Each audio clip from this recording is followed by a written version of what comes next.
2025 will soon be a memory, and tonight we will take a look back at the memorable and not so memorable moments in the world of sports. We have seen the rise of teams like the Patriots and the Jaguars and the Blue Jays. We've seen the fall of the Chiefs, the Lions, and a number of stars in the NBA. As well, Canada claimed international supremacy in a hockey tournament that we're probably never going to see again. Could the same thing happen for the 26 Winter Olympics? I know two of our panelists hope that is not the case. This is Voice of the Fans Canada. You are listening to Voice of the Fans Sportscast, brought to you by none other than the voices of the fans. Oh, Canada.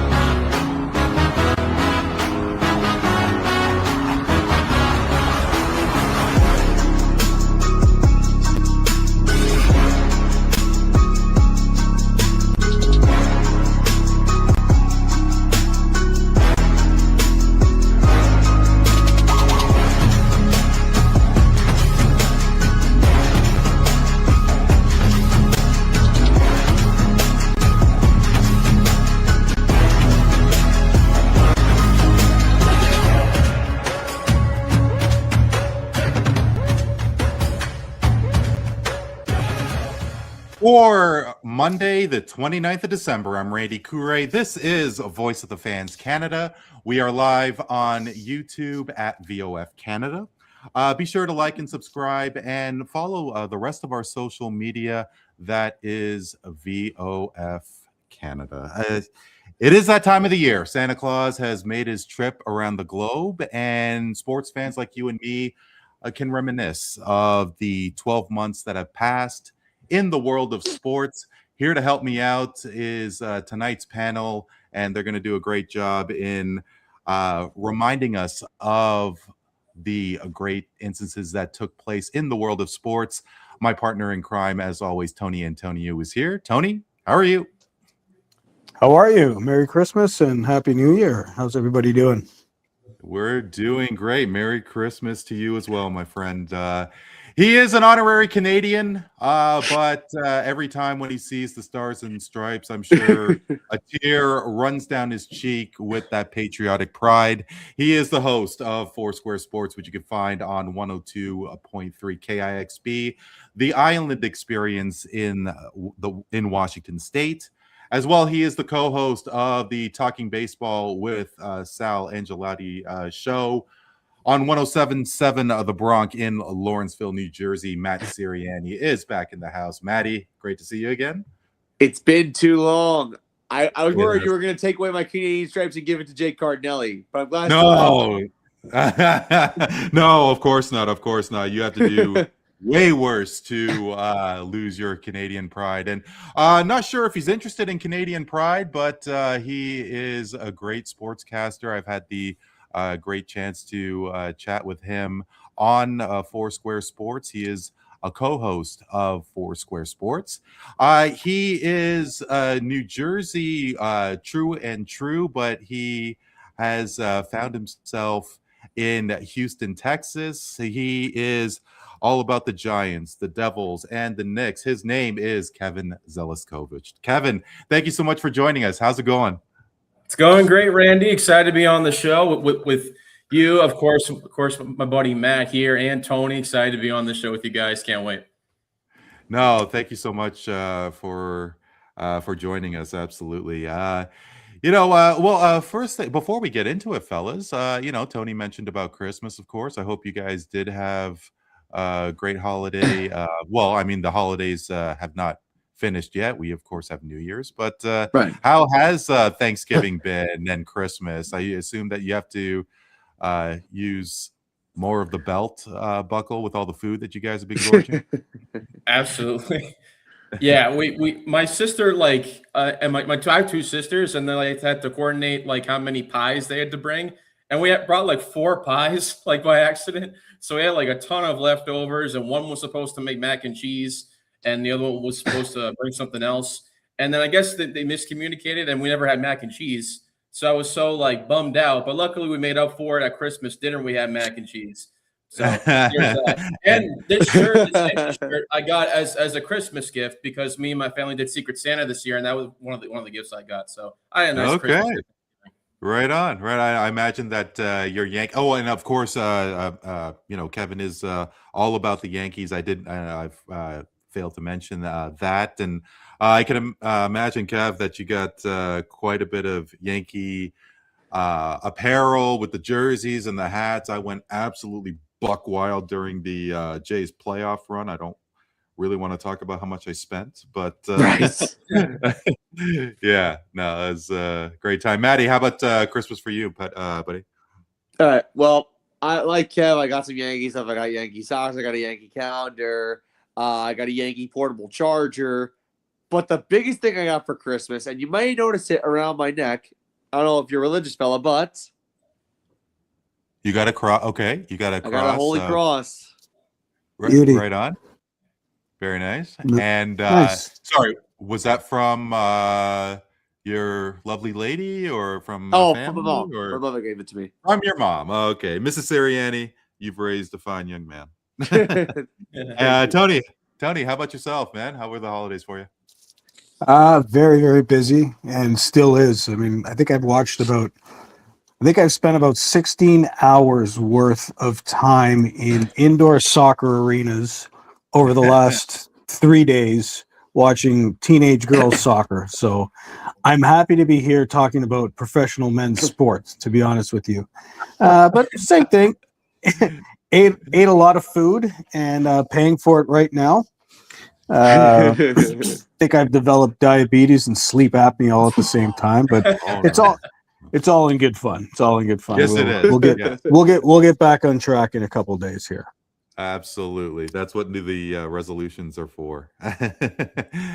So, before we get into it, guys, Maddie and Kevin, especially, around our parts with Tony and myself, with regards to sports, during the time between Christmas and New Year's, there really isn't a lot going on within our borders, and the bowl season and football with the NCAA doesn't really have a lot of intrigue in Canada. And really, it's about the World Junior Hockey Championship, which I appreciate may not have a scope at all in the U.S. What is it sports-wise for you guys that gets you going? Because I can imagine that there is quite a bit to watch during this time of the year. I'll let Kevin go first. Okay. For me personally, I guess throughout this course of like the season wrapping up and of course heading into the new year, for me, like I've been enjoying like seeing how the NFL's last week unfolds. Of course, heading into next week. I mean, we've seen the rise and fall of some teams like the Chiefs are eliminated, the Colts just got eliminated, and the Steelers and Ravens are going to be fighting for an AFC North title. And the Panthers against the Bucs are going to be fighting for a division title there. The Niners and the Seahawks are going to be battling for the number 1 seed in the NFC next week. And a great game last night between the Niners and the Bears that came down. It was back and forth, high scoring game, came down to the last play. So for me personally, I'm much looking forward to see how the rest of the NFL season unfolds as we head into the next week here. And that being said, NFL football is quite popular, very popular within Canada as well. And I know that Tony, being a Bills fan, and I've jumped on the bandwagon as well. Right. But certainly the NFL and everything with the NBA, of course, is a lot for Canadians. Maddie, how about yourself? Well, I'm around the same boat as Kevin when it comes to that time between Thanksgiving and Christmas. Like, obviously, the NFL playoff race heats up, getting ready for the playoffs. The NBA season starts to take its place as significant. The NHL has been very significant too. I know that the Colorado Avalanche are on pace to break the Boston Bruins of 2022, their points record, which is insane. Who would have thought that? And then just the baseball offseason, although this baseball offseason has been kind of quiet. But I guess for the most part, I guess football has really been the key focus over the last 4 weeks. I'm a little surprised that you guys didn't mention the bowl season. I would have thought that you guys would be more interested in that. Never thought about that. Like you guys aren't interested in college football, because I thought that oh my god! Oh, Oh my god! okay. That didn't come to my head. But Tony and I, we remember just a small number of bowl games. Like, Tony, help me out, between the Rose Bowl, the Orange Bowl, the Fiesta Bowl, the Sugar Bowl. But now there's all these corporate bowl games, and it's just, to me, it seems watered down. Like, I know that you two obviously don't know what it was like in the early 90s and even the 80s, but like, what do you guys think of bowl season in college football? I mean, I'm assuming that you guys still have a great amount of interest in college football. I mean, bowl games are fun because, especially for the seniors who are looking to up their draft stock going into the NFL draft this upcoming year, it's good for them to at least showcase one more time, because scouts are going to be at bowl games. Scouts, just like how scouts are going to be at regular games to watch these up and coming young players who, as they try to pursue an NFL career. But bowl games, like first, like the Rose Bowl and the Peach Bowl, like the main bowls, their significance now is for college football playoff purposes. But for other bowl games like the Pop-Tart Bowl and the Pinstripe Bowl, those are more so for business, and also just like making money for businesses like Pop-Tarts. I don't even eat Pop-Tarts, but it's still a good way to showcase talent. Once upon a time, they had the Outback Bowl. I used to work at Outback Steakhouse. That was where I met Big Al once upon a time. But bowl games are always fun, especially because of the fun behind them and like the profit these businesses make. Yeah. There's been a problem though with NIL being in the picture, that a lot of guys skip bowl games now too. I mean, if it's there's the new playoff structure, what is it, up to 12 teams now? 12, and yeah. There's been a lot of controversy with that, obviously, with Notre Dame being excluded from it this year. But now you're getting into the problems of a lot of guys skipping bowl games because it's right in the middle of the transfer portal as well. So they're thinking of where they're going to be next season, or they're thinking about the NFL draft as well. And if it's not a big playoff game, so there's been an issue with that too. How do you guys feel about that? So definitely is a big problem. It actually sickens me to hear that athletes skip out on bowl games like this, because it actually, like you mentioned, like not just athletes, teams skip out on bowl games. Like for instance, Notre Dame were given a bowl game offer and they declined that because they were pissed about not making the playoff. So it's just like one of those things where it's like you want to see them play. You want to see it's kind of like with the NBA where the top players decide to sit a game. It's kind of like that where you want to see the top players perform. You want to see the best players in the country take the field and maybe surprise and amaze people. And I don't like it that does that. And NIL definitely has something to do with it, because money talks. And unfortunately, college football, they're going to have a crisis on their hands within the next few years. Trust me. Mm-hmm.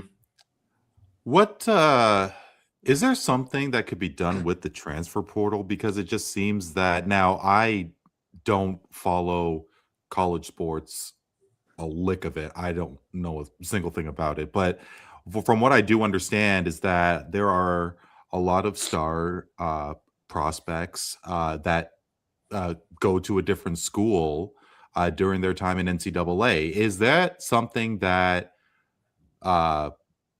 Division I should be looking at? Because I think that there is something lost. I mean, forget about the fact that when star athletes, when they spend 15 plus years for one team and then they have like a cup of coffee with a second team, that it loses some of its luster. Whether you guys agree with that or not is one thing. But, to have a run at one school You're leaving that first school high and dry. I mean, like I get money talks, but should the NCAA do something about transferring, from school to school? I'd like to Kevin take this one actually. I think it definitely is a problem that definitely could be addressed. I don't know the exact solution for it, but to Matt's point about how like money talks and stuff. I mean, you're seeing all these schools that have like oil money with all these investors that they have at their disposal.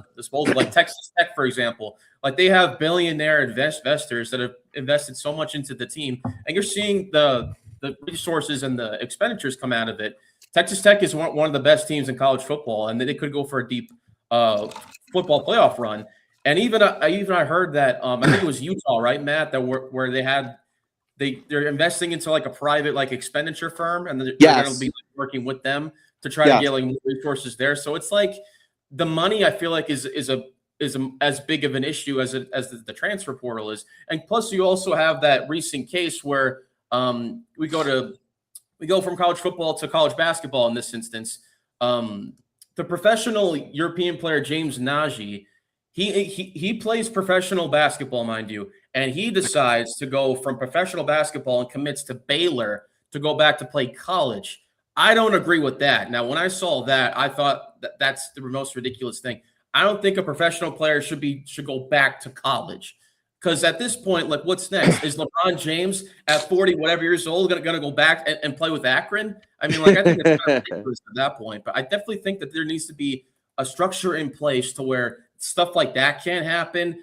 NIL money shouldn't be like the end-all, be-all, like if you want to be a good team. And I think the transfer portal definitely needs to be structured in a way to where it provides an even playing field for most of the schools, because some of the schools like Division II, Division III, even like in the college football playoff, for instance, like there were some teams that got left out that I definitely should have thought that should make it. Like Vanderbilt. Why does that happen? Why does that happen? You guys are educating me on this. Notre Dame was left out. Like, is it a selection process, or is there actually a point system formula that there's a committee? There's a committee. There's an insistence. I think the other problem is there's an insistence on inclusion, right? We're handing out participation medals at this point, and that's another part of the problem with the sports. It's I've this inclusion thing and equity is in sports is such bullshit. Where you have smaller schools in these where they don't deserve to be like I don't know, their schedules haven't been challenging enough to justify them being in these playoff situations. So it's the insistence on inclusion that has helped water down this thing too, instead of having the best of the best. But at the end of the day, I think it's going to be hard to put the genie back in the bottle, because like you said, money talks, and the same people who were crying for these college athletes to be making money how many years ago are the same ones who are now talking about something's got to be done. Well, it's out there. It's over. Yeah.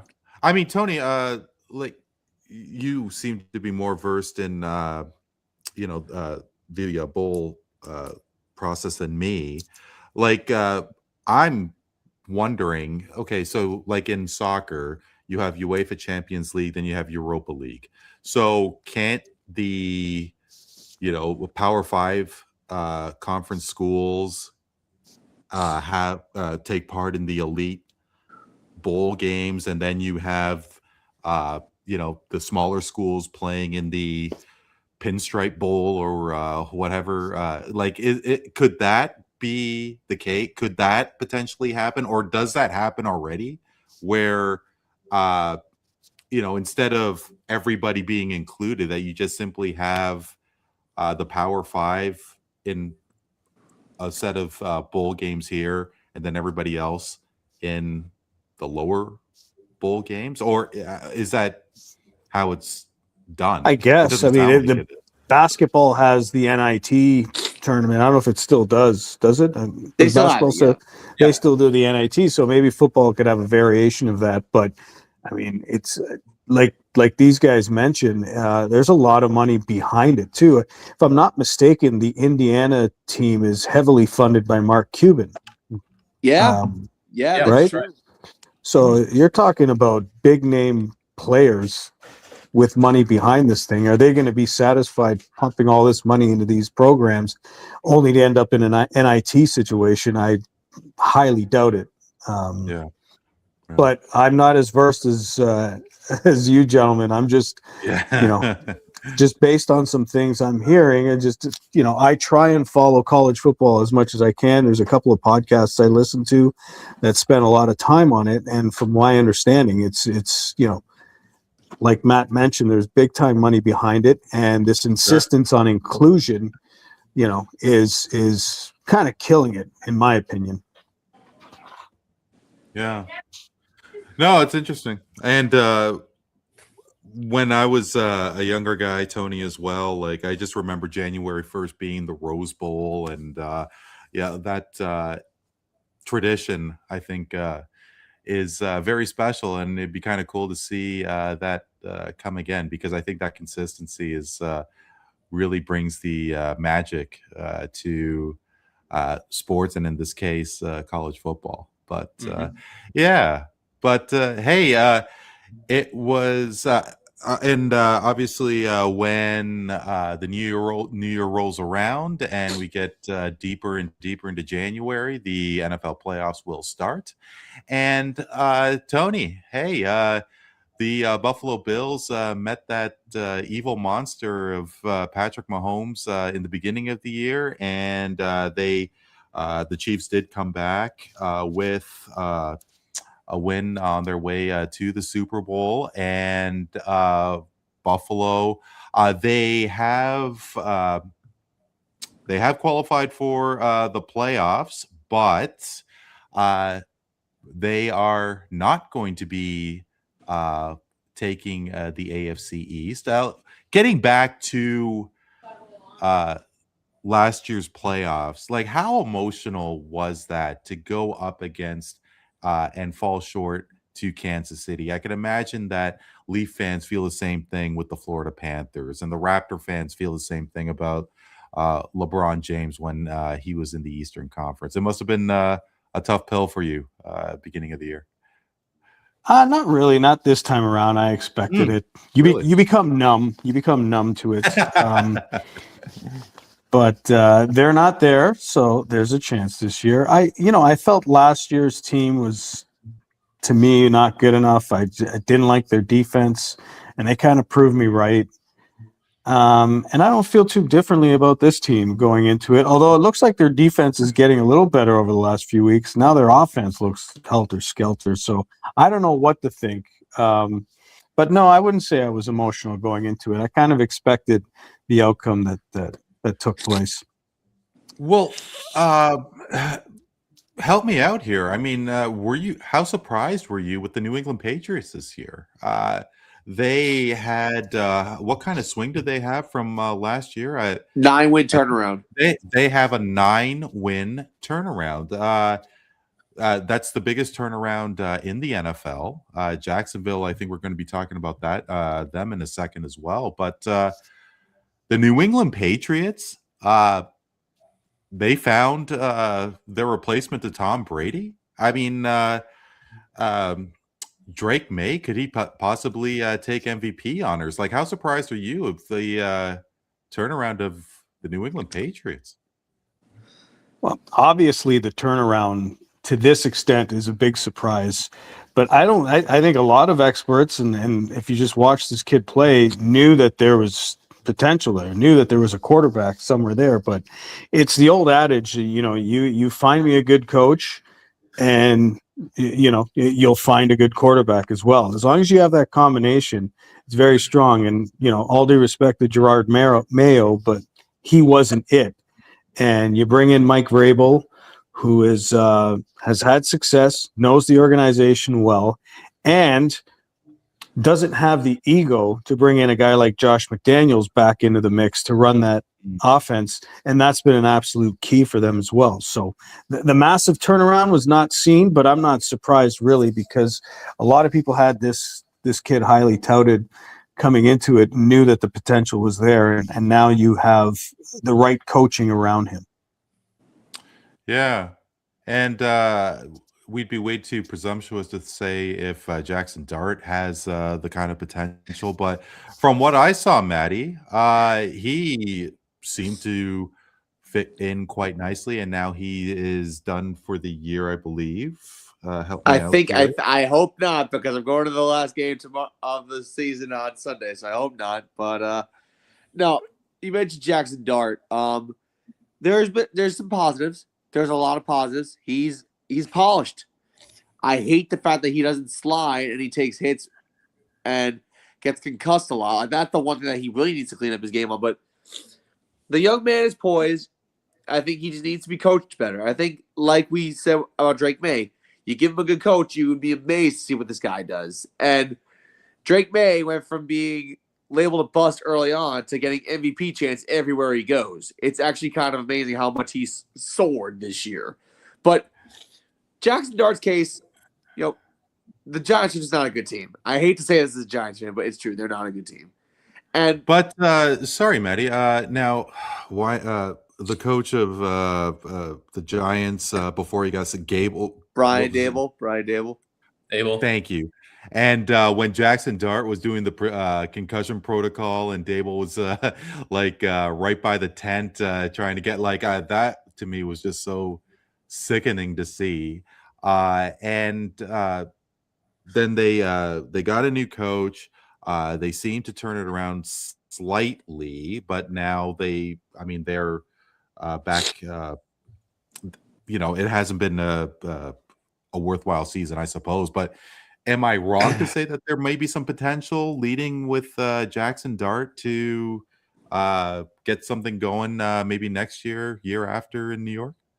Well, Kevin, I know I've talked about this a lot on Foursquare. The Giants have I've had a lot of injuries this year, and just a lot of bad luck. A lot of their losses, apparently they can't hold leads in the fourth quarter, which is damning because they play well to begin games, and then they break your heart in the worst ways possible. Kickers can't kick field goals. Kickers can't kick extra points. We miss tackles. I can go on and on and on, but Kevin's been through this too, so he knows. Yeah, absolutely. We've been through we're on our fourth kicker, by the way. When he mentioned the kickers, we're on our fourth kicker. Oh, really? Okay. Yeah. I didn't realize that. I remember when not Younghoe Koo, but anyway, I'm sorry. I was thinking of Koo for the Giants, but it wasn't him. But that's fine. Yeah, no, it must be well, hey, as a Leaf fan, I know I can feel your pain. But hey, Maddie, before we get on to the AFC, how about the NFC North? The Chicago Bears. You want to talk about turnarounds? The Chicago Bears have a 6-win turnaround, and the Packers, they've made the playoffs. It looks like they have qualified for the playoffs, but they've dropped a little bit. It's just been a complete flip of the standings as it is right now from last year. Can the Chicago Bears be as big a surprise as the New England Patriots? Who saw this coming? What's cool about this playoff for both conferences that you're going to get a lot of new faces in there, a lot of new teams that haven't been there in a long time. Bears have been NFC North champions since 2018. It's been 7 years. And they pulled all, they beat the Packers at home. They haven't done that in a long time. You have Caleb Williams on pace to maybe throw for 4,000 yards. That hasn't happened in the franchise's 106-year history. I mentioned this before. Their 4K passer drought is just about as long as the Cubs World Series drought. It's that ridiculous. But the Bears could be a surprise. The NFC, there aren't a lot of major. Philadelphia, they won their division, but they're not as strong as they were last year. If anything, they're riding a little bit of luck. And then the wild cards. The NFC West is stacked from head to toe. But right now, if things hold up the way they are, the Bears are playing the Packers, a banged up Packers team, And Lily Schumacher should put mute on this one because I think she's not going to want to hear this, but the Bears could beat the Packers if they were to face the playoffs again. I stand firmly by that. You want to know why? Because they're riding a wave of confidence and momentum. They did it before. They could do it again. And the Packers are not at full strength right now. And they're not even using their players correctly. Chicago could definitely win the wild card game. Do I think they can make it to the Super Bowl? Maybe. I think they can make it to the NFC Championship game, possibly. Like, the problem is like getting past an NFC West team like Seattle, LA, or San Francisco. That's where the challenge really comes into play. But the Bears could definitely make a surprise run. Yeah. Yeah, I mean, I guess it would have been a big surprise when all those years ago when the Bears made the Super Bowl against the Colts and they had Rex Grossman leading them to the Super Bowl. What was that? 2007? 2006. 2006, yeah. Kevin knows that name very well because I put his name in trivia a couple times and he guessed Rex Grossman a couple times. You asked me like 2 questions that had him as an answer, and I chose not to give the same answer. Yeah. Hey, Kevin, talk about teams that, be surprised to make the Super Bowl. I mean, like this season just seems to be chock full of surprises, and the Jacksonville Jaguars are certainly one of them as well. They have an 8-game swing compared to last year. I thought Trevor Lawrence was I thought he wasn't going to make it in the league. But I mean, regardless, like I don't even know how Jacksonville has got there. But could the Jaguars? They just seem to be such a forgotten team. I mean, they've been in the league for over 20, 25 years now, and they haven't, of course, made a Super Bowl. Could the Jags make it and be a team that could be a force in the playoffs? Absolutely, Randy. I mean, like if you look at what the Jaguars were, nobody had them like being this good this season going into the season. We already knew that they meant business whenever they traded up to number 2 in this past year's draft. They acquired Travis Hunter, the Heisman Trophy winner, and to see what they were able to do with him hurt for the rest of the year, and then pick up a guy like Jacoby Myers at the trade deadline, who has been their best wide receiver, along with guys that have gone unnoticed like Parker Washington, Brenton Strange, Brian Thomas Jr. has been doing it all season long. This is a Jacksonville Jaguars team that's really come into their own. And Liam Cohen, I think, is doing a great job as a head coach. Trevor Lawrence is finally like playing like how he did like when he was in college in Clemson, and everything is starting to come together. And the Jaguars, they've beaten some quality teams. Like if you look at the teams that they've beaten the Texans, who are a playoff team. They've beaten the Niners, who are in contention to get the number one seed in the NFC. They beat the Chiefs back when they still had Mahomes and they were still in contention earlier on in the year. They beat the Chargers. They crushed the Chargers. They beat the Colts twice, once when Daniel Jones was still healthy, and once with Philip Rivers back. And they beat the Broncos. And so if you ask me, I would argue that the Jaguars are the best team in the AFC, because the reason I say that is because everyone likes to point at, the Broncos and the Patriots. But keep in mind, the Jaguars beat the Broncos 34-20. And if you look at the Patriots' schedule, it's very light. It's one of the easiest schedules of this entire football season. If you look at the Patriots' schedule, they've really only beaten one really good team, and that being the Buffalo Bills back in Week 5 when they beat them 23-20. And their losses, they lost to the Aaron Rodgers Steelers, and they lost to the Raiders Week 1. And the Raiders right now are in position to grab the number 1 seed. And they did lose to the Bills in their second meeting. And the schedule for the Patriots, again, very light. They verse Dolphins, Panthers, back when we didn't know what to expect from them. The Saints, the Titans, the Browns, Falcons, Bucks, Jets, Bengals, Giants, Ravens, and Jets. And then their last game is against the Dolphins next week. So are the Patriots a good team? Absolutely. But they haven't really been battle-tested as much as say, the Jaguars have. So that's the only reason I say that. But absolutely, the Jaguars can be a legitimate threat. I wouldn't be shocked if the Jaguars made it to the AFC Championship game, because I do think they have the pieces that can get it done. And one thing I want to add to Kevin's point really quick about the Jacksonville Jaguars and mentioning New England for a second. I saw earlier today the New England Patriots have fewer wins against teams above 500 than the New York Giants. Correct. Yeah. That's about as shocking and as disturbing about their schedule as it says about anything. And it could be a little bit of a reality check when they do get in the playoffs because this team is very inexperienced. If any team's going to get to the AFC and represent the AFC in the Super Bowl, other than Buffalo, I think Jacksonville might be the best team to do it.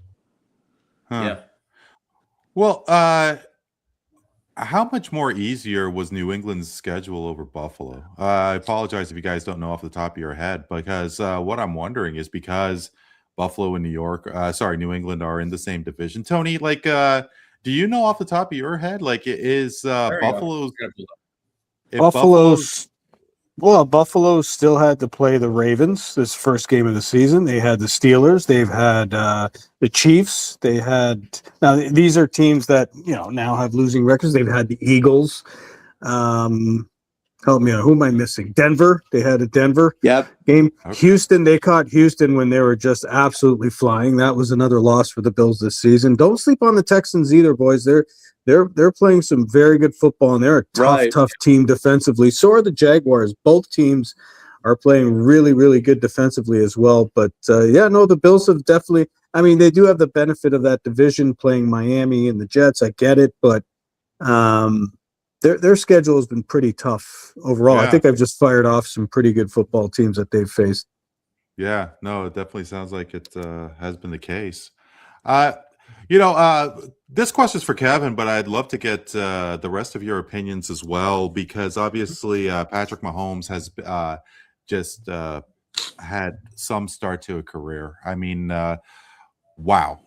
And he obviously went down with the ACL injury, but the Chiefs were sputtering when he was in the lineup. And now with this the road to recovery being very difficult because it is such a severe injury. I mean, between that, Kevin, the injury, or that Travis Kelce maybe playing his last game when the season comes to an end, which do you think would be the tougher challenge for Patrick Mahomes when he gets back?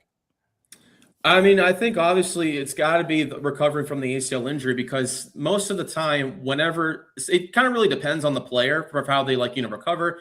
But sometimes most of the time, whenever you come back from an ACL, people say you never played the same again. Like we saw people saying the same thing when Alex Smith went down when he had an ACL injury. He came back and he took him a little bit of time to get back to where he needed to be, but then he won comeback player of the year that year. Aaron Rodgers tore his ACL in his first game when he was a Jet. When he came back, he wasn't as flashy as he is now with the Steelers. So it kind of really depends on how the player recovers from a serious injury like that. Now, losing Travis Kelce, I think, is going to be a big blow, especially for the Chiefs and Patrick Mahomes, because Travis Kelce has been the best tight end in that franchise's history. And he had the franchise record in receptions and touchdowns, I believe. So with him gone, you're going to have to try to see a different guy come in and fill the void for Patrick Mahomes whenever he does come in healthy.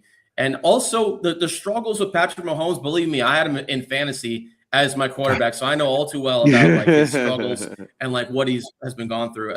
But the pieces that he has, I mean, I remember a few things. Rashee Rice was suspended for the first 6 games of the year, so he had to kind of right the ship with different receivers like Xavier Worthy, Hollywood Brown, Travis Kelce, Noah Gray, even to a certain extent.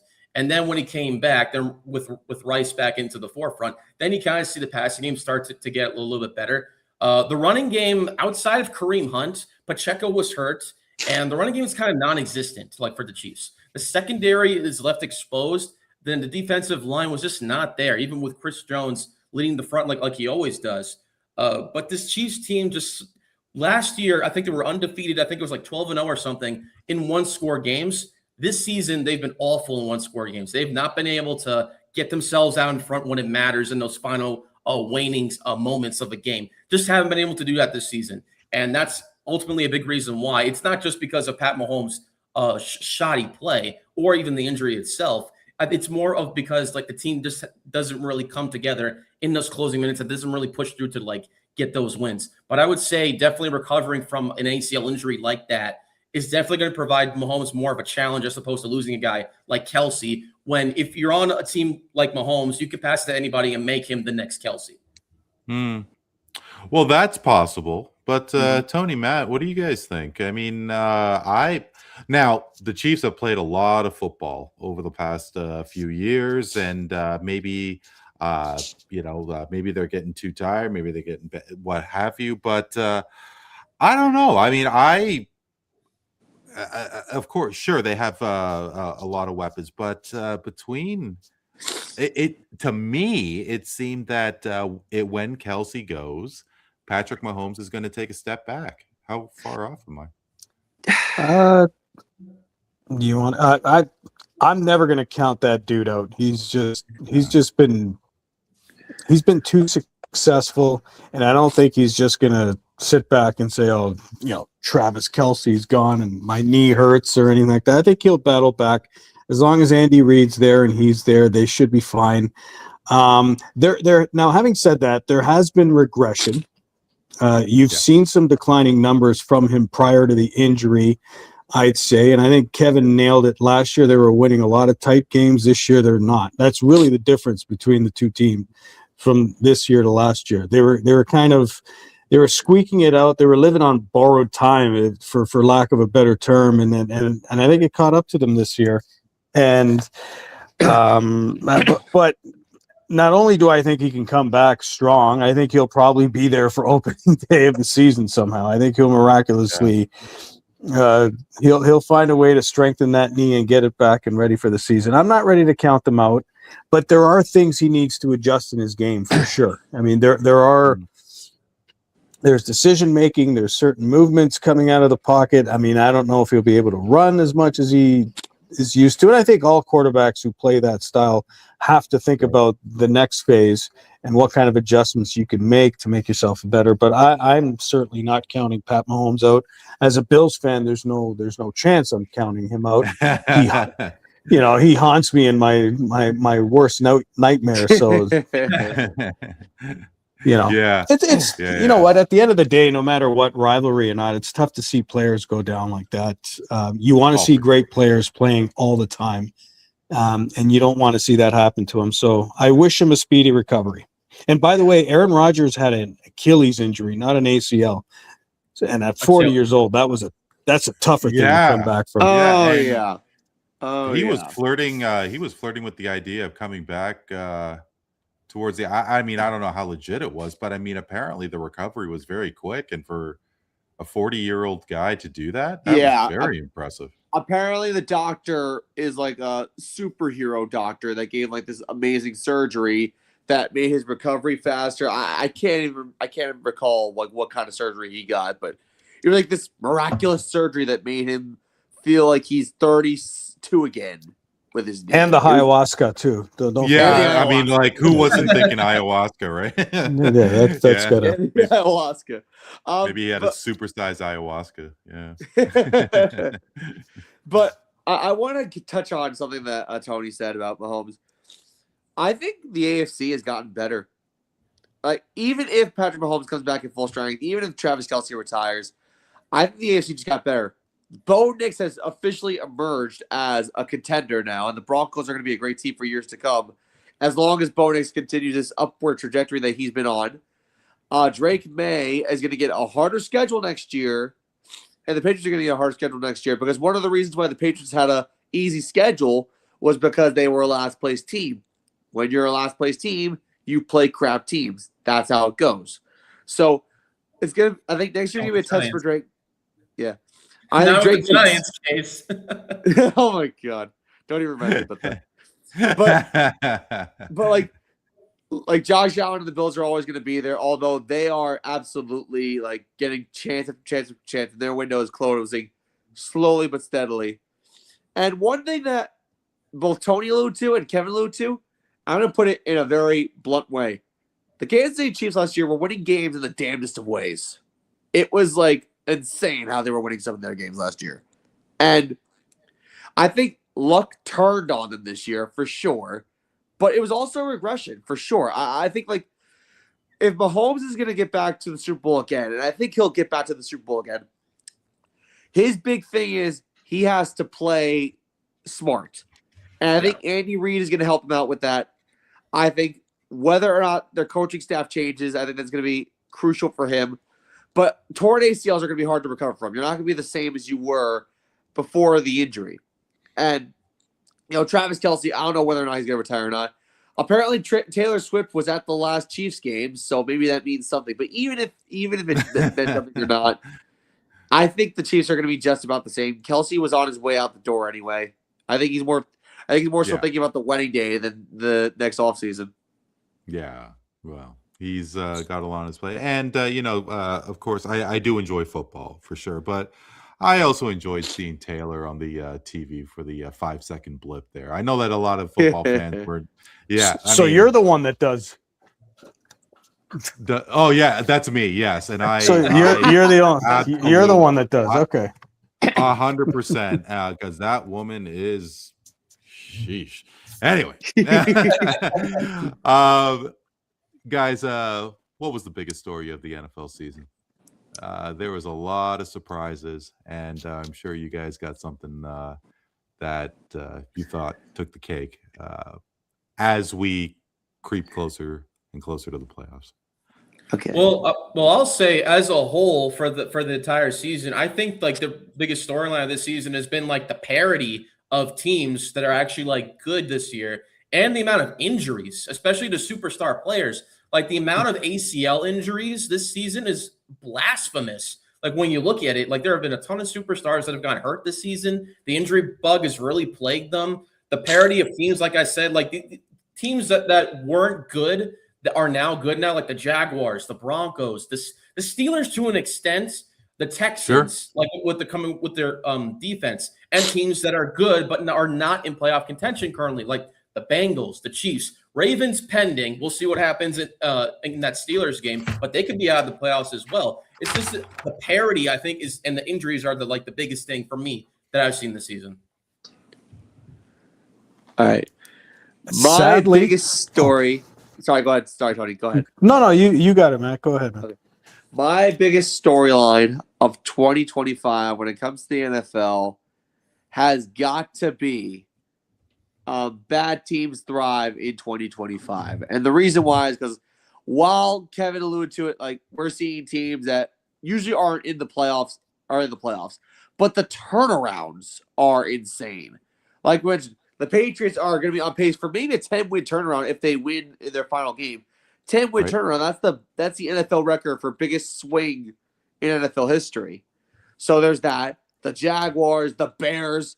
Kevin did mention the Bears, but that's a big one because the Bears haven't been this good in 7 years. And Chicago, where are you at? Because right now I think you have a legitimate shot to actually do something this year, pending if luck is on your side. But I think the Bears are the biggest story when it comes to turnarounds. Tony? Sadly, you guys are all wrong. Sadly, and this is sadly. You haven't heard mine. You haven't heard mine yet, and I'm sure I'm wrong as well, but please go ahead. The biggest story, unfortunately, of 2025 in football has been Shedeur Sanders, a 5th-round pick in the NFL draft. And that's I don't agree with it, but the fact that we are having this much discussion about the 5th-round pick just shows you what our media is like these days, the sports media, the prime sexuals, the guys who like the suck on the ass juice of the Sanders family, that we are focusing on a 5th-round pick. Now, having said that, I hope it works out for the kid. I've got nothing against him. He's a little bit of an arrogant prick, but he's very unpolished and he's got a long way to go. But this is the constant conversation I hear when I click on, Twitter or Instagram. Is got Ryan Clark screaming at the top of his little feminine lungs about how he's being hard done by.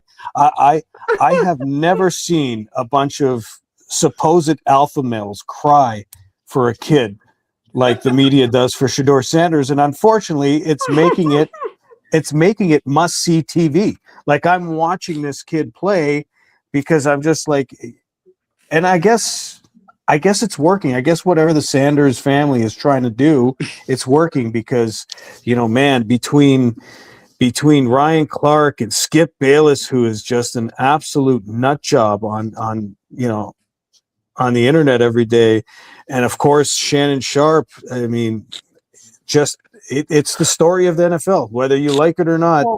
That's the story of the NFL. Tony, do you think that him being in Cleveland has something to do with it? I get it. It's Deion's kid. Deion Sanders has this mega personality, and he was doing his thing in Colorado, and whatever kind of interference he was running with Shadur's upbringing into the game and so on. But what about the fact that he is playing for the Browns? Let's say that he was in Green Bay, like with all the quarterbacks that have run through Green Bay, between Favre and Rodgers, Jordan Love's doing pretty good. I mean, Cleveland has been just an absolute black hole for quarterbacks. And if there's a possibility that Shadur Sanders could lead the Browns to some sort of prominence, do you think that there's something that there may be a link there? I don't know. I don't know I think he could be on any team right now. He could be backing up Josh Allen. He could be the third quarterback for Josh Allen. I think the Sanders family would find a way to make it about him, to give him the attention, right? Like I just feel that this is a lot more than just a football player. There's constant camera crews following him around. Yeah. He's a walking reality television show. I mean, even the whole Colorado thing is such a joke. I mean, he had his number retired, barely a 500 record, and they were an absolute disaster this year again. It's like you're watching a Twilight Zone fantasy reality. Just it's so odd. So whether you like it or not, he is the story of the NFL. And to touch on Tony's point about Shador Sanders, I don't know if you guys have seen the movie Draft Day, but I would equate Shador Sanders as a real life Bo Callahan, where like in Draft Day they didn't pick the guy when he was going to be a clear consensus number one because of I don't think he's got the right attitude for it. And let's call Shador Sanders pick in the 5th round for what it was, a pity pick. And he's going to be saying like, I'm going to make every single one of you teams that passed on me make you pay. The Browns passed up on you 3 times. So it's everybody, even the team that drafted you. They drafted Dylan Gabriel before you. So it wasn't even like that. Like teams literally didn't want you. The Browns didn't want you. They wasted their final pick on you. And I'm so glad that the Giants did not get him because he was projected to come to us. Thank goodness we got Jackson R instead. Go ahead. One thing I got to mention too about this whole thing. First off, I screamed at the top of my lungs, but we didn't get Shador Sanders. That's number one. Number two, the stories surrounding Shador on draft day are actually kind of cruel because there were stories that he was getting prank called by that wasn't right. That wasn't right at all. I guess that's one of the reasons why people pitied the guy because he was literally getting pranked that he was getting drafted and. Obviously that's not cool, and fans kind of felt bad for him. But this guy is not level-headed with his attitude. His play is inconsistent. And yes, he's Deion's kid. He's going to get the spotlight for that. But like Kevin said, it was such a pity pick. It really was such a pity pick. Yeah. Yeah, great choice there, Tony. For me, I got to say, and what could have been, but I'm going to go with Daniel Jones. I thought that it was just he had such a great start. Then he got the injury, and then he was done for the year. But you got in the beginning, I don't know if his play tailed off, but there was some murmurs of MVP for this guy. Like at one point, yeah. And everybody thought that he was just an absolute joke. He goes to Indianapolis and then turned it around. I thought it was really inspiring. I think Shadur, though, I think that was pretty funny, though. Well done, Tony. Oh, my God. So why don't we make that? Take a clip of what of what Tony said, and we'll send it to John Welch. He'll probably crack up for days. Yeah, it sounds good. I'll be sure to do that. 100%. Why don't we make our way to the ice, fellas? Kevin, obviously, in my neck of the woods, Tony's neck of the woods, hockey is what football is to you guys. And hockey has been really desperate for international competition for many, many years. To be perfectly honest, as a young child, one of my first sporting memories was the 1987 Canada Cup. And it was such a great tournament, and it's been so long and it's been so sporadic to see the best on best of the hockey countries. And the NHL did put a tournament together of the Four Nations face-off, and not a lot of people were expecting it to be as intense as it was. And when Canada and the United States played in the round robin game, they had 3 fights in 9 seconds, and they had so much positive news that came out of that tournament.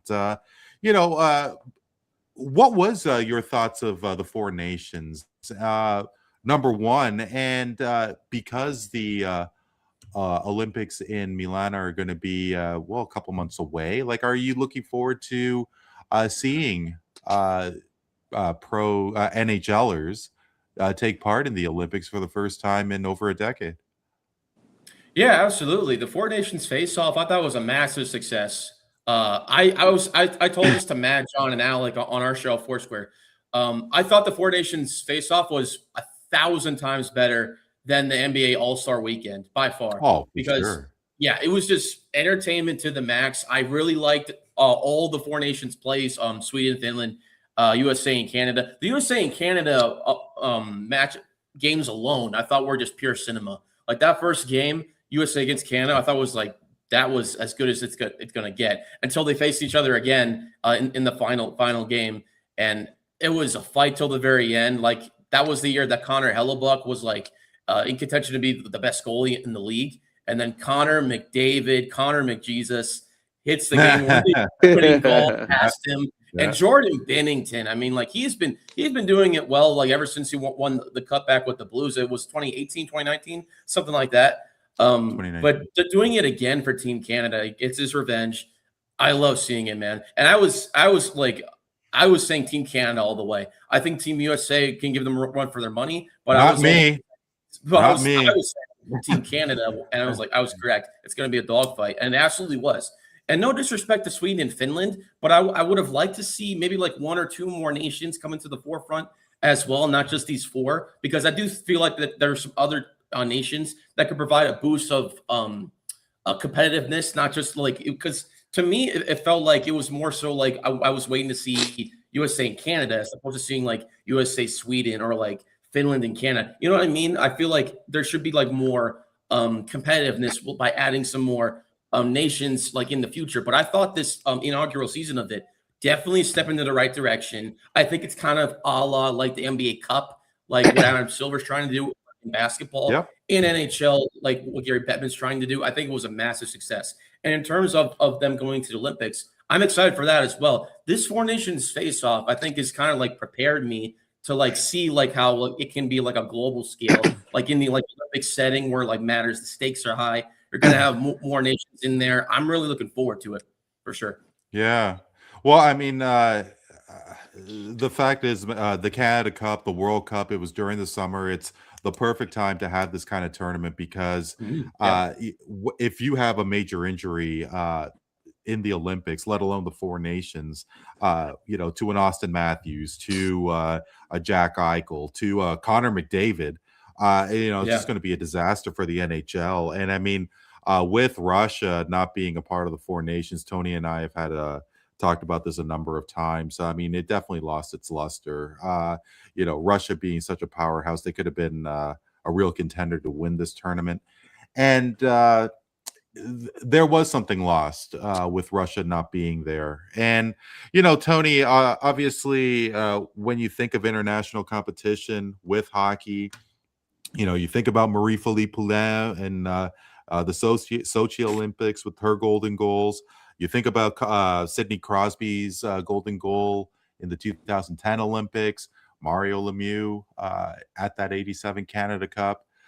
Connor McDavid's golden goal against the United States. I mean, it was a really exciting moment, and especially it was the first time where you have this, the explosion of social media, and yeah, I mean, of course, there was to a degree in 2010, but not like what it is now. I mean, where do you think Connor McDavid's golden goal ranks between the goals that we have seen, the moments that we've seen in international competition with our country? Well, I think you kind of nailed it there with talking about who, what age group, I guess, if you want to discuss which age group will remember this goal. I mean, I wouldn't put it on top 10 on my list just because I don't, even though the tournament was great and it was exciting and I didn't expect it to be as hotly contested as it was and as emotionally driven as it was. I guess I should have, because hockey players are a different breed. Yeah, the Summit Series in '72. I know none of us were born for that, but I've watched boatloads of content on that series between Canada and USSR. That was the first time we got to see this mystery USSR juggernaut, and they went head to head, and the storylines behind that. If you guys ever get a chance to go on YouTube and watch Alan Eagleson almost get arrested by the KGB in Moscow during one of the games, and the Canadian players had to skate over and pull him away. The Salt Lake City gold medal, which the first in 50 years for Canada, Sidney Crosby's goal, Mario Lemieux's 1987 game winner. There's so many ahead of it, and you're right. Because it involved all teams. It was clearly truly best on best, and this Four Nations wasn't, because Russia wasn't involved. So I would never put it. And if you want to put women's and juniors, you want to add women and juniors as well, I wouldn't put it in the top 10. There's been a lot of great moments in junior hockey as well. Certainly, without a doubt. But it was an exciting moment, especially, I mean, you could just see how hungry those players were for all four of those nations, because it's been so long. It was the first time in their careers where Austin Matthews represented the United States as a professional player. I mean, along with McKinnon, along with, I believe, Barkov, and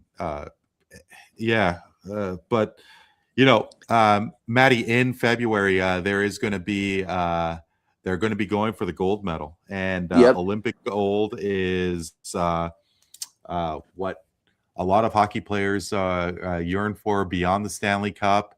Really, and I was just a baby when the 1980 Miracle on Ice happened, but sports fans of that age, especially in the United States, really watched and were drawn to the Miracle on Ice. And it's really unfortunate from my end, because hockey and the NHL didn't capitalize from the Miracle on Ice and expand and enhance this product as what it is. I mean, so with the recent success of Four Nations, how important is it for the United States to capture Olympic gold? Because I think if that is the case, there's going to be a massive opportunity for growth of hockey in the United States. Well, obviously, the Four Nations Face-Off Final was one of the best hockey games I've ever seen in my lifetime. I'll just put that out there and just call it for what it was. I think this Olympic tournament is going to be huge for the United States, because if you remember, that Four Nations Face-Off, they stacked as the best possible Americans that they could find on that USA team, and nobody sat out for that. They were going full eggs in the basket with that, and they just came up short against their biggest rival. But I think United States, gold medal on the line, Winter Olympics around the corner. They're going to do everything they can again. They're going to put their eggs in one basket, get full ammunition for this. And I think if you're the United States, you're aiming for this so badly, because it's been forever since the Miracle on Ice where the United States hasn't had true supremacy in hockey. And they've been yearning for that. Because keep in mind, not to throw you guys at the bus, but Canada hasn't won a Stanley Cup since, 1993? 1993? Absolutely. it kind of irks the United States that, okay, we can win Stanley Cup finals, but we can't win a gold medal. Because, in my opinion, That's because there's a lot of Canadians on those American teams. That's why. That's true. That's a good point. That's a good point. Oh, yeah. But like, I think for the United States, I think they're trying to give it a sense like, okay, we can win Stanley Cups. We have people from all across the country on our American teams, but we want to win ourselves, like our born and bred citizens winning a gold medal for our country. Because I think a gold medal means way more than any other accolade you can get for an athlete. I'm just being completely honest because Well, I mean, in 1996, the United States won the World Cup of Hockey, and it was Right. the first time it was called the World Cup. I mean, they changed the format from Canada Cup to World Cup. If that World Cup happened this past summer, I think that would be a great platform for American eyes to watch the World Cup of Hockey, and it was a great tournament. Tony, I think the championship, the final of that World Cup, I think it was in Philadelphia. I can't remember, but I mean, like, with social media, now in place, and if that turn, sorry, I think Tony, they you were won in saying? Montreal. I think it Did was they in win in Montreal they won. I think. Okay. Yeah. No, I mean, it was so long ago. But again, and personally, Kevin was saying about he had Canada. I thought USA was the favorite for sure. Binnington, yeah, sure, he played his heart out, but nobody thought that he would have the kind of tournament that he had. The fresh legs that the United States have compared to the Sidney Crosbys and the Marchands. I thought that the U.S. Was really poised to take that game, and of course, they won the preliminary round match in Montreal. But it's really exciting to see, and USA's program, and of course, the World Juniors. USA have won 2 straight. The United States is just they have a really strong thing going for hockey. So we're talking about the international game and didn't bring up the NHL at all. What better time to talk about biggest story of the NHL season? Who cares to go first? well, my biggest thing for the NHL, and I think this is the story that we've been following along the entire regular season, was Alex Ovechkin's pursuit of the all-time goals record. I think that was the main thing that people were following. I was certainly following that storyline. I watched the game against the Islanders where he scored against Ilya Sorokin, the one goalie that had his number the entire time, and he did it. And I just remember that stadium went crazy when it happened. I remember him doing the belly flop across the ice. It was just a historic moment. And to have Wayne Gretzky, the best ever in NHL history, be there to give him the honor, I thought that itself was a moment. And I think it is the sole moment that stands out just because this past year's Stanley Cup Finals was not as good as last year's. Well, no, it certainly wasn't compared to last year for sure. That's a good one. I was going to say the Stanley Cup Final going back-to-back Florida, Edmonton was, and I think Brad Marchand being traded to the Panthers at the deadline. Nobody saw that coming. Yes. Was, I know he's an older player and stuff, but I think that caught a lot of people by surprise. And it helped them win the Stanley Cup again back-to-back. But I think the overall emergence of young players in the league right now, I think we're in very good hands for the game moving forward. Celebrini, Bedard, Cale Makar is still a young guy, and he's incredible. Not to mention the countless amount of American players who are making their way through that U.S. developmental program, which is doing great things for the game of hockey. So I would say the future of this league has been the biggest story. Kevin? Yeah, I'm Tony. I was thinking the same thing. I like the emergence of these young superstars like coming into the forefront. Like Macklin Celebrini's really coming into his own. Connor Bedard is doing his thing. Matthew Schaefer with the New York Islanders. Like he's been very Absolutely. incredible to watch. Like I do agree that the young rising superstars are like making teams more competitive. And I think like even the Islanders, like in previous years past, they've been kind of like a pushover in the Metropolitan Division, but now they're actually look like a legit contender to me this season because of the guys like Matthew Schaefer have really like stepped up their game and kind of gave the Islanders new life, as opposed to what they've been missing all season long, which has been like that young prowess and like Macklin Celebrini with the Sharks, Connor Bedard with the Blackhawks, and all these other guys too. So like I agree with Tony. Yeah. Well, yeah, definitely. I think the biggest story is Alex Ovechkin. I think he's just fantastic for the game. Really, uh, you know, just the power that he has and how physical he is. He's just an absolute machine. And I'm not saying that this is the biggest story, but the absolute bad luck that the Vancouver Canucks have had in terms of losing Horvat. Then they had the soap opera between JT Miller and Elias Pettersson, Quinn Hughes. It was just the writing was on the wall that he's going to go to Kevin's Devils, and Thatcher Demko not being healthy at all. They have just had so much bad luck, and not the biggest story of the year, but the Vancouver Canucks, they just whatever luck they have, it's certainly bad. That's for sure. Yep. Yeah. Over to the hardcourt, fellas. Tony, there is something going on with the NBA, and I think that we can say that athletes today put in an incredible amount of effort in the off season between baseball players, basketball players, and so on.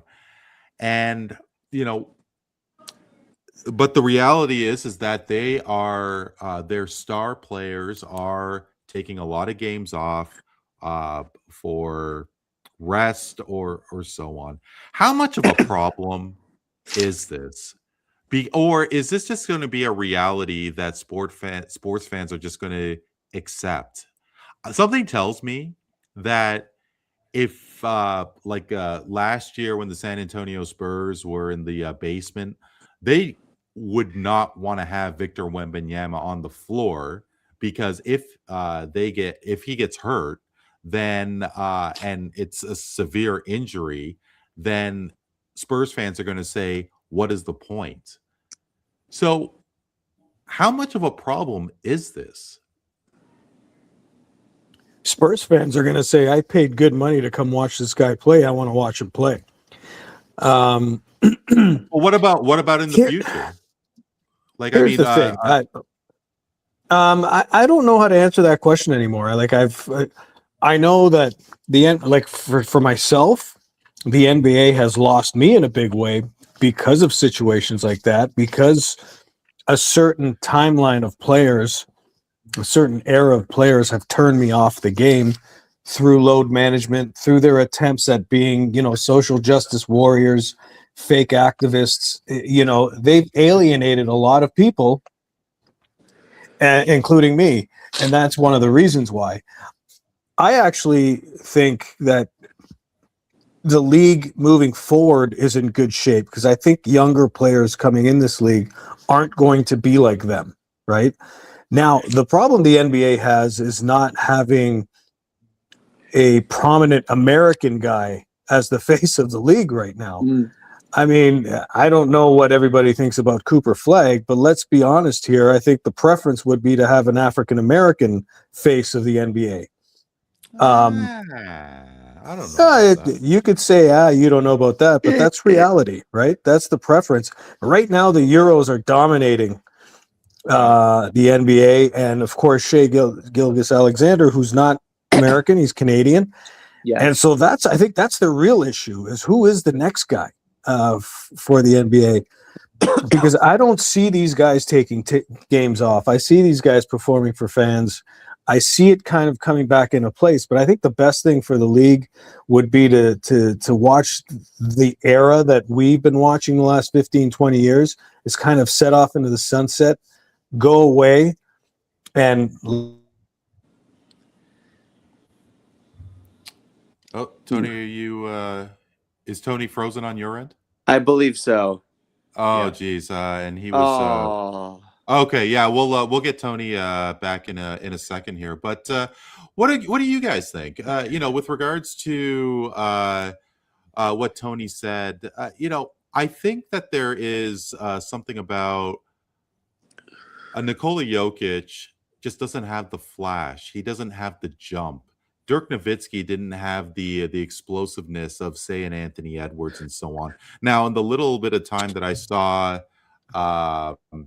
Cooper Flag and highlights and so on, he seems to have that. What do you guys think? I mean, I think that yes, there is a missing component of an elite, an American star. I think we have Tony back here. Tony, Yeah, you want to finish? Yeah, you want to finish your thought? where did I leave off? Sorry. Yeah. Load management.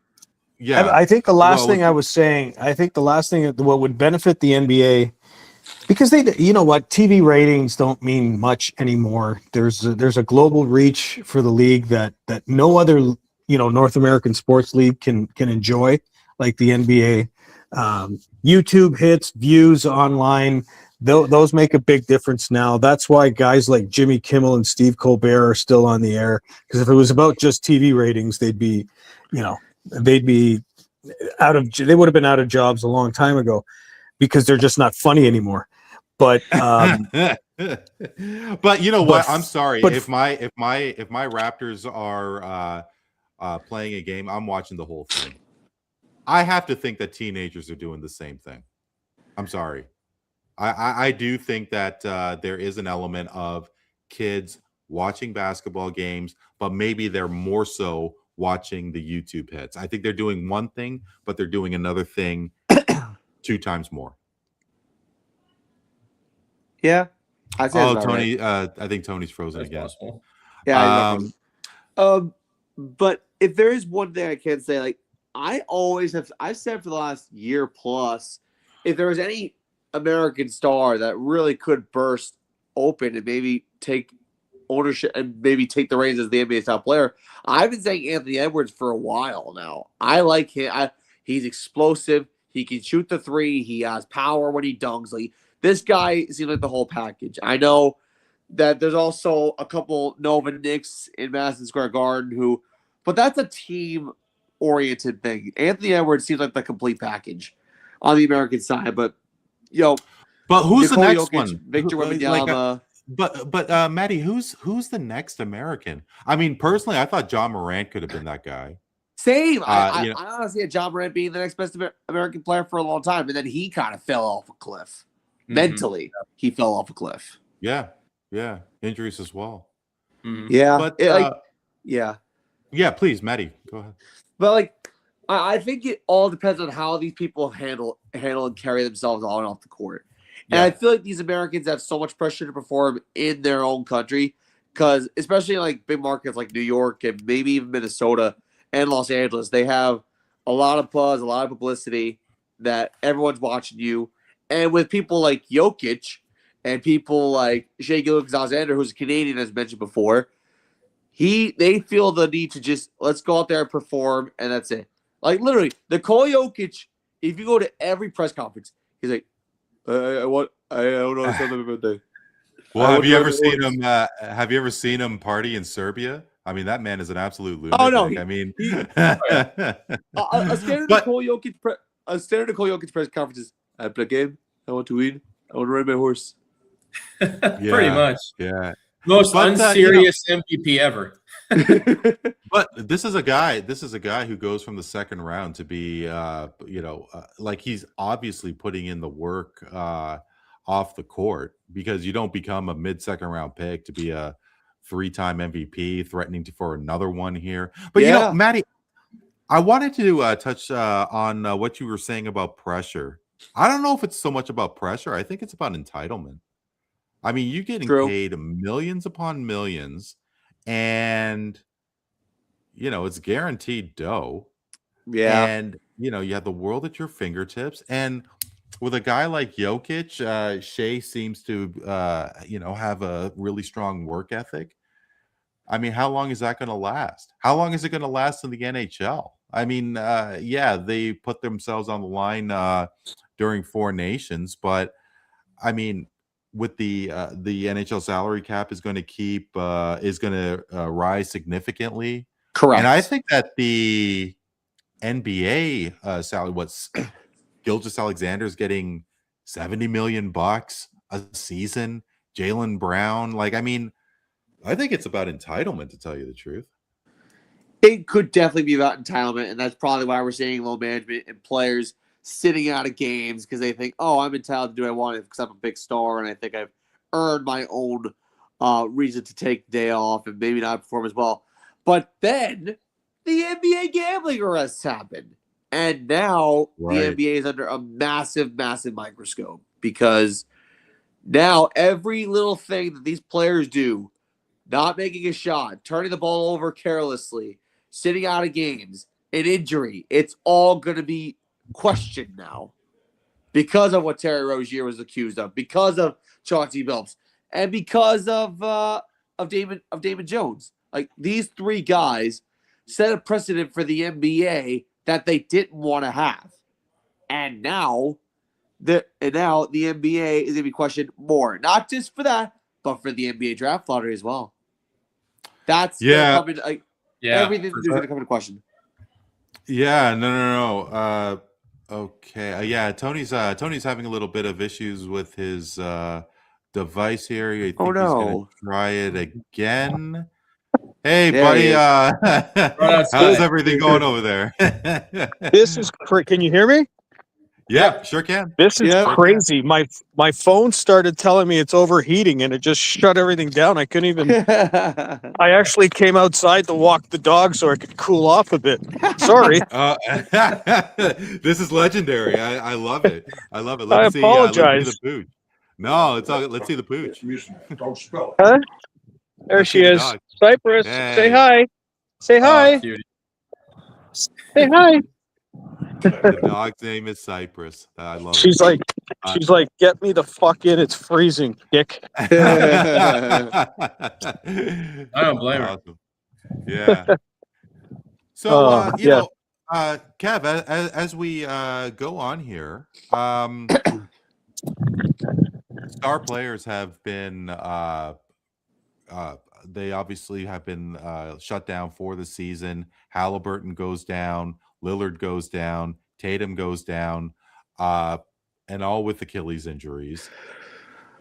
There has been discussion on if there are too many games in the NBA season.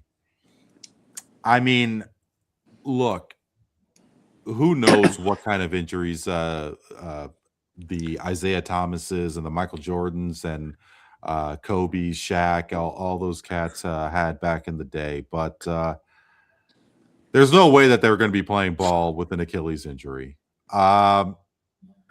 And look, those players back in the day did not have the workout regimen that these guys have now. Mm-hmm.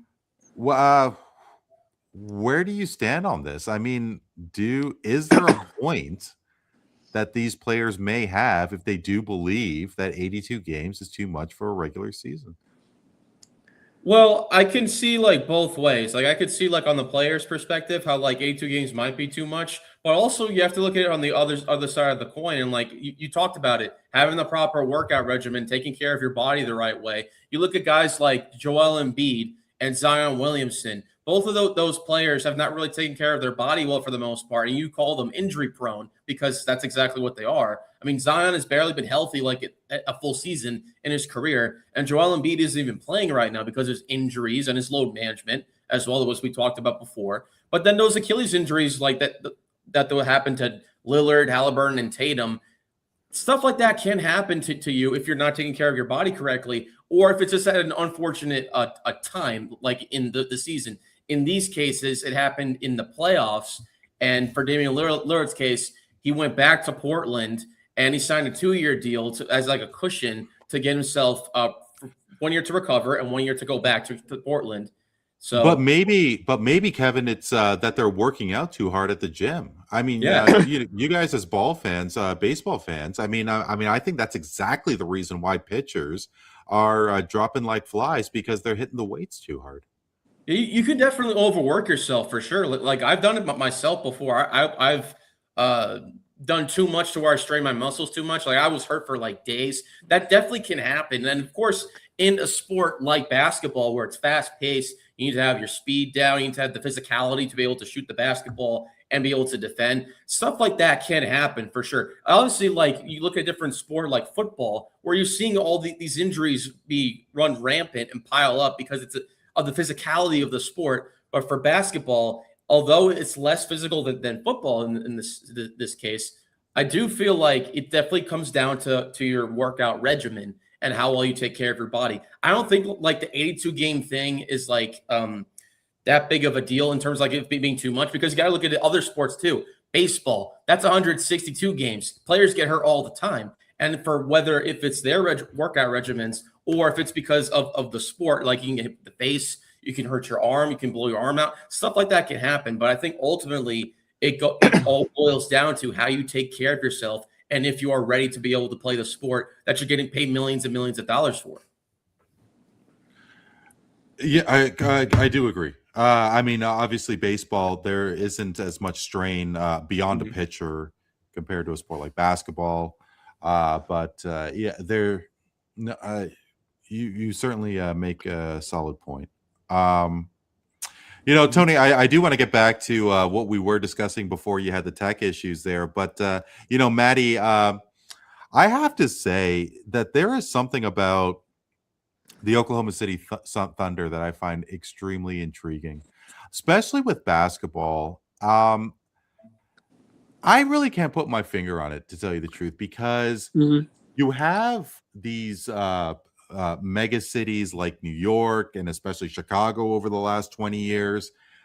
Miami, of course, did have a run with LeBron there, but take away those 4 years, you don't have an incredible amount of success with the Miami Heat.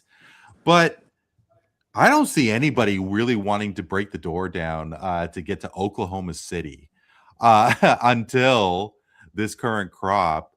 Obviously, they got drafted there. Yeah, sure. Caruso got traded there. Hartenstein got traded there, and so on. But the NBA does focus on the big cities and, of course, the good teams for their marquee matchups. I mean, I do believe, I don't think I'm being biased at all when saying that the Toronto Raptors do get screwed over not being able to play on Christmas, because they did have a certain amount of success when the Knicks didn't.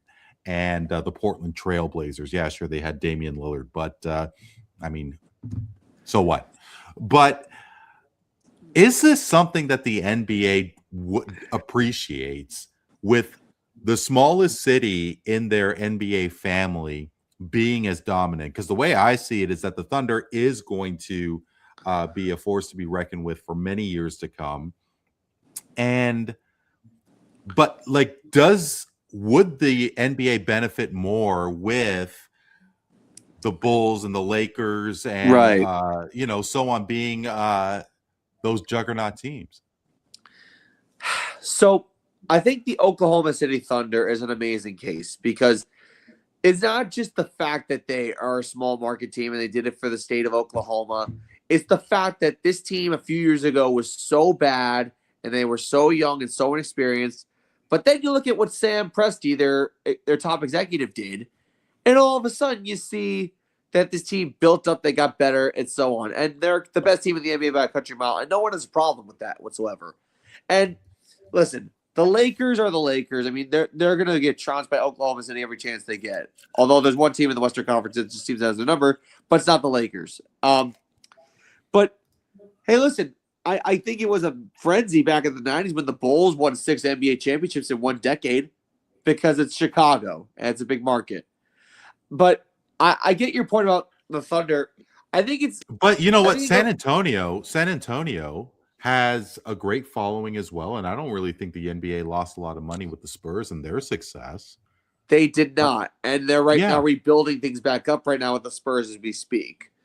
Sure. But I think it just depends on the star power of a team that makes the NBA really good. Like if the top team in the NBA is loaded with stars, then I guess you can get away with it.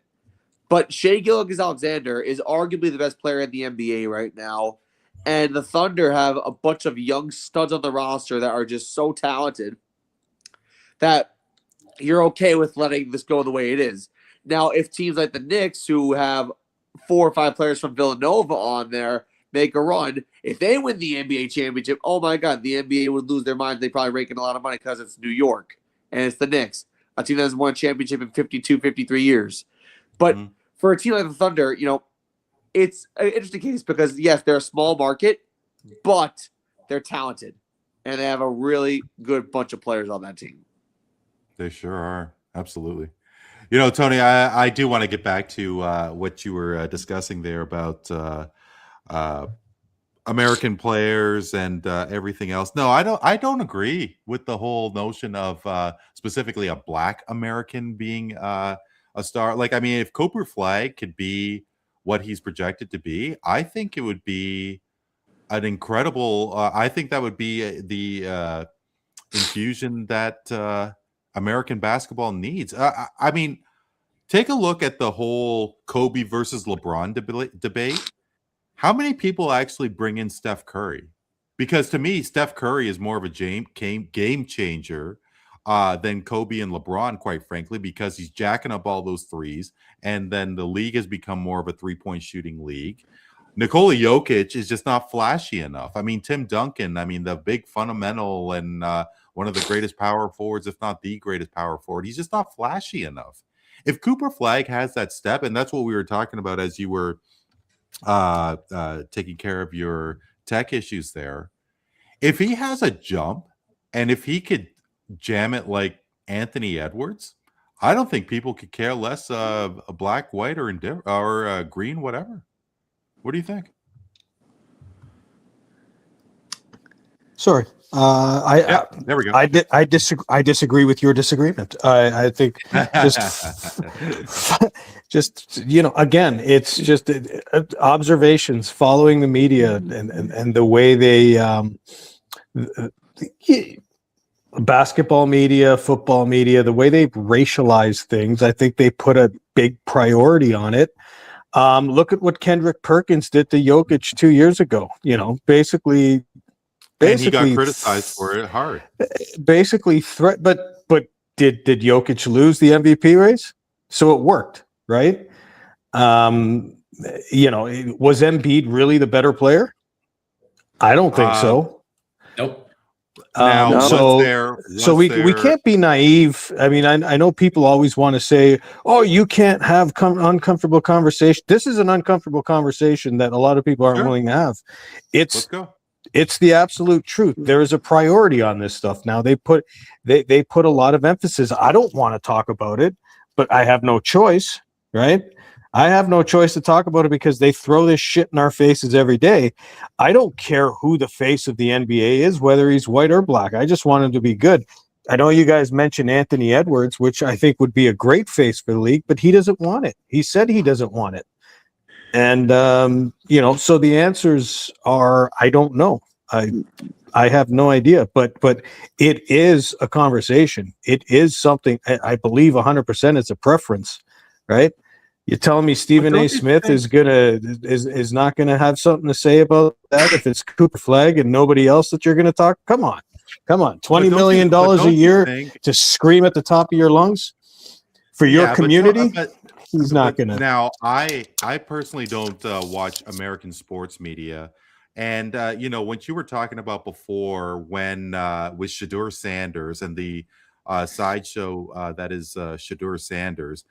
You know, a couple of years ago was LeVar Ball, and you know, you think about the continuous Jordan versus LeBron debate, and that Stephen A. Smith and these loudmouths who are on whether it be ESPN or on social media, they have to keep on being loud, and there's no way that they're spitting out what they are believing in what they are saying.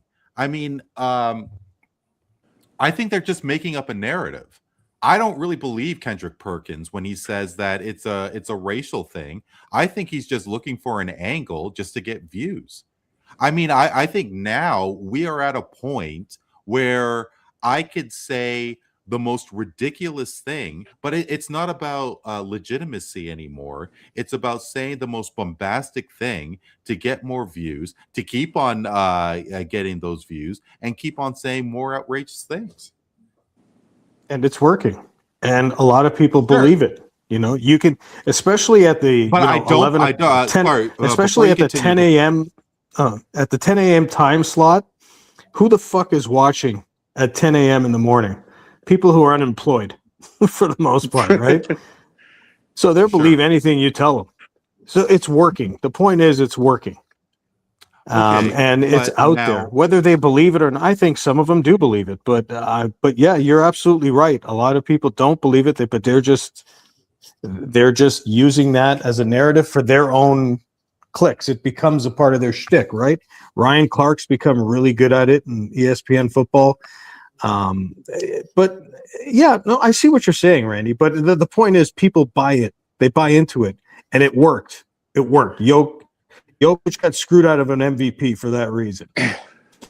Sure. Okay. Jokic, that's one thing. Now, from what I saw, again, I don't analyze American sports media. Is there something about, we have two Americans here. We could ask them. No, absolutely. And I'd love to get their thoughts on this because back when Embiid won MVP, the argument was Jokic potentially winning 3 MVPs in a row when Michael Jordan didn't. Now, I don't know why that would be an argument to not give a guy an MVP, but in terms of basketball, well, I guess maybe even football as well, because there's a lot of great podcasts that are out there. I don't know if you follow, what is that, Club 520 with Jeff Teague, but I don't know if all of these podcasts were running with Kendrick Perkins' line. And I guess, not only with you two being American, but you two being of a social media age, being in your 20s, do you guys think that Kendrick Perkins has more of a voice than, say, I don't know, enter said social media podcaster here? Well, when you work for a high-profile company that is owned by Disney, you are definitely going to have your voice emphasized, and your points are going to be validated, and your points are going to be, blown up in smoke online, and people are going to like it or hate it, but you can't ignore it because it's ESPN. Like I said, Disney has all the power, all these big networks. They want to make sure that their analysts and their personnel get heard out. Specifically ESPN, because ESPN is the focal point of all sports networks because they came before anyone else came. But social media podcasters do have some influence over a suburban internet community, people that maybe not watch cable TV consistently, people that are digitally glued to Twitter, that want to see something fresh or something, different or edgy that might sway with them. And I feel like that's cool, but it's not going to get over as well as an ESPN person like Kendrick Perkins, per se, because they have a lot of power and a big platform. Kev, what do you think? Yeah, absolutely. To echo Matt's point, I think the bigger company that you're talking for, I think is definitely going to influence your sway in the matter more because you got to think about it. Kendrick Perkins works for ESPN, and I think the average sports watcher is probably going to take the person who's working for ESPN as opposed to a podcast that maybe they don't really know too much about it as opposed to the other person. So I think I agree that the publicity of a person and the sway that they have with the higher company that they're going to have is definitely going to matter more to the average person than say a podcaster would. But I also think it depends on the audience, because a podcaster could know something that way better than a Stephen A could.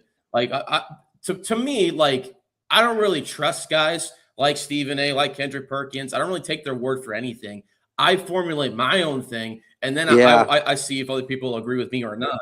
So I really don't take that gospel and all that. But I do believe like the average person would listen more to a person that has a bigger influence of a company as opposed to a person who's just doing a podcast. So that's my philosophy on it.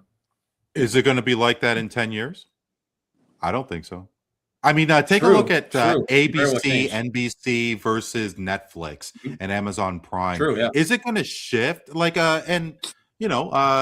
the floor? Like, I mean, is ESPN going to have that voice and that influence in 10, 15 years? Tony, what do you think? I don't see it. Look, I think it's possible that they don't. I think podcasts, that platform is growing exponentially, and I think we all probably have different things that people that we listen to and get perspectives that way. But when you have that kind of money behind you, you're always going to have a chance, I guess. And for some reason, these people aren't going away. These guys aren't like guys like this are continuing to get paid like large sums of money to bloviate and scream at the top of their lungs at nothing in particular. I know. So figure that out. I don't know the answers, right? Like I'm like you. I don't consume. The only time I consume it is when it pops up on my timeline and stuff, and I have a good laugh over it because I'm sitting there like, what the hell did I just hear? Like it was a whole bunch of nothing. Bunch of baloney. And I'm like you, Kevin. Like I have eyes, I have ears. I think I have a pretty solid knowledge of sports, and I formulate it that way. And I try and listen to people who don't have ulterior motives and are objective and just cover sports for what it is, being sports. But unfortunately, we're losing that more and more. Like you just had some pictures at a journalist event, Randy. You were there with Stephen Brunt and Westhead. Another guy locally here, Steve Simmons. They're not going to make them like that anymore. It's going to be hard. It's going to be very hard. But I don't know. I don't know the answer. I'm babbling right now. I really don't know the answer. But it's no. I mean, I think that what you're saying is the truth. They are not interested in having a legitimate discussion like the four of us are having right now, because does this get the ratings? Like what we are discussing right now, let's say we were on an elite platform versus somebody who says, Cooper Flag is hooking up with I don't know, Tyrese Halliburton's mom or something like that. Like, I mean, like, you know what I mean? Like, are they going to buy into the sensationalism over a legit discussion? Matt, Kevin, what do you guys see in your crystal ball? Unfortunately, Randy, I think, they're probably going to go for that sensationalism, because ultimately I think it's about engagement and entertainment rather than actual, like facts and knowledge at that point. That's just the way it goes. Like, because overall, like ESPN and sports are an entertainment industry. Like there's no doubt about it, because whenever you dive down and like deep into like the knowledge and the facts and all that sport, people don't necessarily want to hear that. They just want to hear like the hot topic, like what's this like topic that people want to hear about? What's it called? Bill Belichick and his girlfriend, his relationship. Oh yeah. They want to hear about that. They don't want to hear about like, look at how good this team is doing, like the Jaguars. They don't want to hear about that. They want to hear about what's going on with Belichick and why the age gap is Do so they big. really though? I don't know. I think so. Like, sure, she's easy on the eyes, but who cares? I mean, like they're not going to lose ratings if ESPN does not talk about Jordan Hudson or whatever her last name is. Is it Hudson? Yeah, I think so, I believe yeah. so. Okay, yeah, sure. Like they're not going to lose ratings Come on. Like, I'm not, and I'm obviously not going against you, Kevin, but like, like, I mean, like this since, give me a break. Like, it's just, it's a real shame that it has come down to this. It really has. We do need to talk about baseball as well. I do want to get your biggest story very quickly. A couple more segments to go, but great discussion with regards to basketball. Quickest, very quickly. Is there a big story? Well, actually, Tony's mentioning. Hey, Tony, I know that you're having more tech issues. You do have an early start tomorrow. If you want to get going, we'll definitely understand.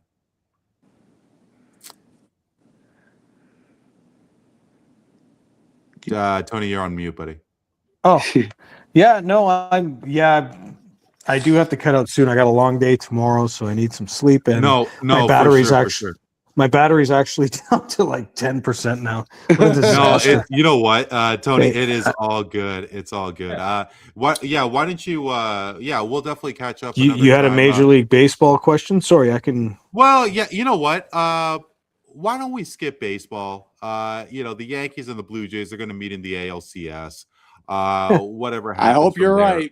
Yeah, it's going to happen. John Welch, kudos to your Mariners, but it's Yankees Jays. We'll go. We will skip baseball, basketball. We know the big story, the issues with the gambling items that took place with the Billups and so on. Let's go to Straight Facts, Bro. Relax.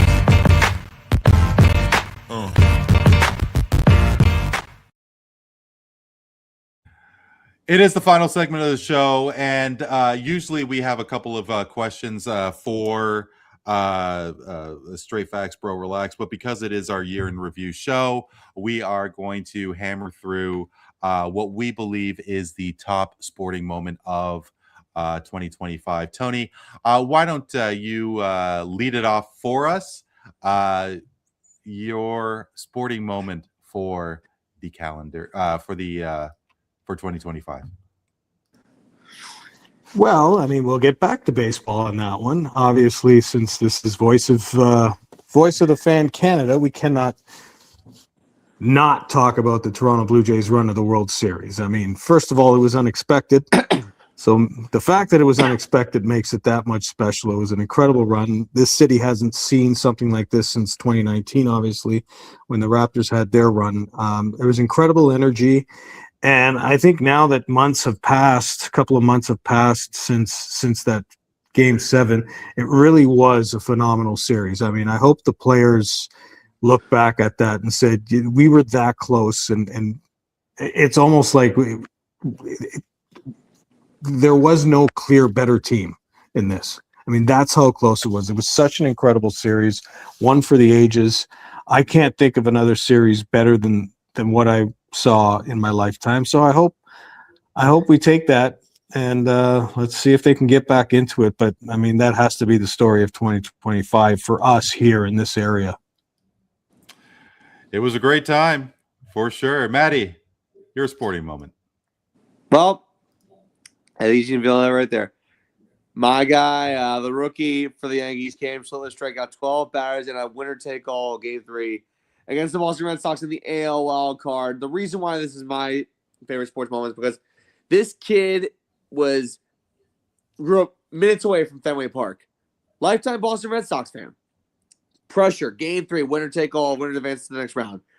And he strikes out his hometown team 12 times in the 8 innings. Looked dominant. Great command. No Red Sox got past second base. And he did it in just, like, quick order.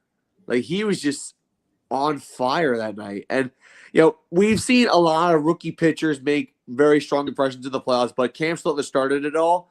And for me as a Yankees fan, it just brings me optimism for the future. And, I like the way that, well, it's against Boston too. Anything about beating Boston is great. And to add more fuel to the fire, this dude took to social media and managed to bash every Boston Red Sox fan he can on Twitter like a savage.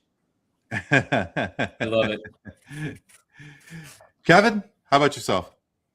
Well, a quick honorable mention for one. Sorry, Randy, but I have to say it. When Aaron Judge hit that 3-run homer and tied the game against Luis Varland, that's an honorable mention for me because that was finally Aaron Judge's postseason moment that he never got. So that's a big honorable mention. But for me personally, my favorite sports moment of 2025 happened in the beginning of the year when my UH Cougars upset Duke to get themselves to the national championship. Because that game, I couldn't believe that I had a feeling that they were going to get to Duke, but I did not think that they were actually going to beat Duke. I had a sense that they could have.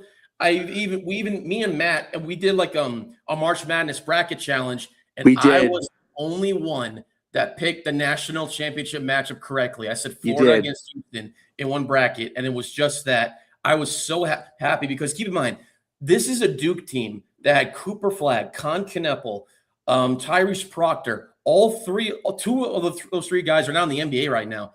And all I was hearing up into that season was Duke this, Duke that. Cooper Flagg is the best thing since sliced bread.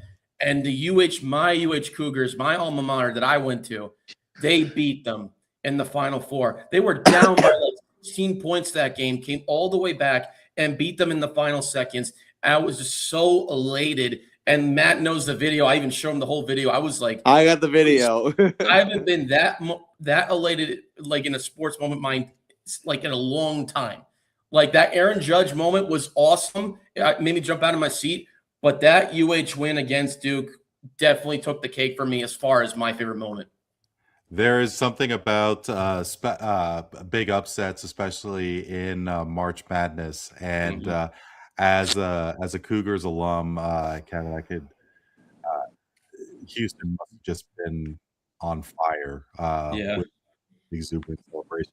Well, obviously with Tony and myself, the city, the province, the country of Canada, we're just so captivated by the Blue Jays and their World Series run. However, I'm thinking of in the future, what's going to happen if and when the Blue Jays win the World Series? How is this going to rank in terms of best sporting moment? My favorite sport to play is golf, and there is nothing more special for a guy like myself than seeing Rory McIlroy win the Masters and the career Grand Slam, especially since it was 11 years since his last major championship. He needed the blue jacket to complete the career Grand Slam, and Rory McIlroy is just everything what golf needed. He doesn't have the dominance of Tiger Woods, but he definitely has the charisma. I am a massive McIlroy fan, and for me, Rory McIlroy winning the Masters was my favorite moment of 2025. What I did want to do very quickly is to tally up everybody's thoughts to their top moment selection. So a first place vote's going to get 3 points, second place 2 points, the third place moment will get 1 point. Tony, between Matt's, myself, and Kevin's sporting moment, what do you think is the top sports moment between our three selections? You're not going to be voting on yours. Just out of your three, I'm just letting you know, just telling me it's overheating again. It's got to be Rory's Masters win. Sorry, Rory's guys. Masters win? Okay. Yeah. And between Kevin and Matt? Just how excited and emotional Kevin was telling us that story. We're going to go with University of Houston. Okay. University of Houston, and Matt will have a third place vote. Okay, and Tony, if you do have to drop out, I understand completely. Thank you so much. As long as I can hear you, I'll keep going. But if I drop out, I drop out. All right, sounds good. Maddie, what are your thoughts, my friend? Okay. I agree with Tony. I love Rory McIlroy winning the Masters. And when we had our award show on Foursquare earlier, less than a week ago, I put that as an honorable mention for best moment of the sports calendar. I honestly think I probably should have had that as a nominee. And if we did, I think that probably would have won because that was an uplifting moment. People wanted to see Rory do it. He wanted to complete the career Grand Slam. And just the way he did it, too. It was in a playoff hole. He missed the winning putt that would have got him out of a playoff. And then he did it. And the fans were going ecstatic. And just his emotion after he sunk that putt was just pure cinema. Yeah. Yeah. And no, for sure. So between Tony's playoff run and the University of Houston, what do you think is your second place finisher? Second place, I'm probably going to go to the University of Houston Cougars because the video of Kevin that I have speaks for itself. It was just, first off, Duke was seen as like the Goliath of the tournament. They weren't the number one overall seed, but they damn sure looked like the number one seed throughout the entire season. And Houston came back in that game. They were down double digits late, and they persevered and they won. And it's unfortunate what happened the very next round, but let's not think about that for Kevin's sake. But it was a very good win. Certainly was. The upsets and, of course, the history of Duke versus Houston. And, sure, they had Fly Sama Jamma back in the day. But, that was a great moment. Kevin, what are your thoughts? Best sporting moment between myself, Mats, and Tony? Well, I also really enjoyed Rory McIlroy winning the Masters. I think that's got to be because you got to understand, like even in tennis too, getting a calendar slam is a tough thing to do. And in golf, in one of the most unforgiving sports you could play at a professional level, what Rory did, I thought was just very inspirational, and I really loved it. So I definitely agree and say Rory winning the Masters definitely took the cake out of all these. Second for me personally, I love what the Blue Jays did in their playoff run because I was very skeptical of the Blue Jays at first, and they're like what they were going to be in the postseason. They surprised me. Like they really did. I really liked the way that they played, and they showed me, like even though that they almost won it, they showed me that you don't need to be like the Dodgers and spend all this type of money on all-star players and deferred payments to be a world championship caliber team. And I think the Blue Jays playoff run definitely encapsulated that. And Cam Schlittler's 12Ks was awesome. I love that it was against the Red Sox, being that much more sweeter. But I just think that that Rory winning the Masters and the Blue Jays playoff run, I think was too important, encapsulating both the team and what Rory was able to do, like in the whole sport. But what Cam Schlittler did was just one tiny Yankee moment. I think that made it really good. Yeah. So for me, obviously, you know what my number one choice is going to be. And I got to tell you guys, I spent like a good $800 Canadian on Blue Jays playoff merchandise. I mean, it's been so... who would have thought that they was going to make the World Series in the first? Who thought that they were going to beat the Yankees and get the first round bye? Like nobody thought about it around here. Baseball fans all over North America, and it was such a moment. Honestly, I actually got interviewed by 3 media outlets when I was at the Jays shop at the stadium. It was just such an incredible time, and the team was so snake bit with Addison Barger's ball getting lodged into the wall, and Kiner Falefa not having a leadoff, and he's the slide, he was just like half a step short, but still, the Blue Jays and that run was just incredible. With due respect to Cam Schlittler and the performance against the Red Sox, that matchup must have been so great and so awesome for Yankee fans to actually have a former Red Sox fan, somebody growing up in that area, to stick it to the Red Sox and then troll back at those detractors and so on. It was great. One thing. Oh yeah, but I don't think you could beat an upset in NCAA. The magic of Division I playoff basketball is just incredible. So I'm going to have to go with the University of Houston.